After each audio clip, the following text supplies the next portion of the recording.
কি নাম আপনার? অনন্যা চক্রবর্তী।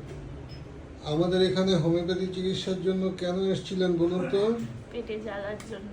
আর কি হতো পেটে জ্বালা ছাড়া? পেটে জ্বালা, বমি, খেতে পারতাম না। কত দিন ধরে চলছিল সেটা? 2-3 মাসের বেশি।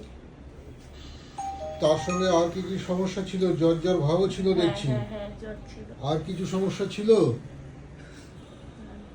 সমস্ত রকম টেস্ট করিয়েছিলেন? হ্যাঁ, সব টেস্ট করেছি। কিছু পাওয়া যায়নি? কিছু পাওয়া যায়নি।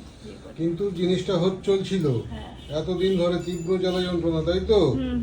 আমি দেখছি আপনার সিটি স্ক্যানও করা হয়েছিল। সিটি স্ক্যানে শুধু সিস্ট, ডান ওভারিতে সিস্ট বেরিয়েছে, আর কোনো সমস্যা পাওয়া যায়নি। না। পেটের সিটি স্ক্যান, তাই তো? হ্যাঁ। আমাদের এখানে কদিন ওষুধ খেয়েছিলেন? 2-3 বার খেয়েছি। দু তিনবার খেয়ে একদম সম্পূর্ণভাবে মিলিয়ে গেছে? হ্যাঁ। আর কোনো সমস্যা নেই তো? না। গত 3-4 মাস আপনি আমার কাছে আসেননি, তাই 3-4 মাস সম্পূর্ণ সুস্থ ছিলেন তো? হ্যাঁ। অর্থাৎ কোনো ওষুধ খেতে হয়নি, কিন্তু না। সুস্থ ছিলেন। হ্যাঁ।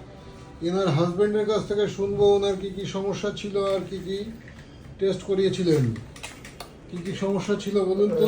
সমস্যা ছিল হলো ওর পেট জ্বালা জ্বালা করতো, আর কিছু খেলেই বমি করতো।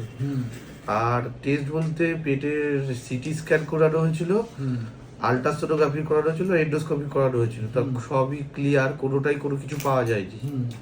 তো তারপরে স্যারের কাছে আমরা এসেছিলাম, তো ওষুধ খাওয়ার পর এখানে আস্তে আস্তে কমে গেছিল। তো কমে গেছে, এখন সম্পূর্ণ সুস্থই আছে। ঠিক আছে।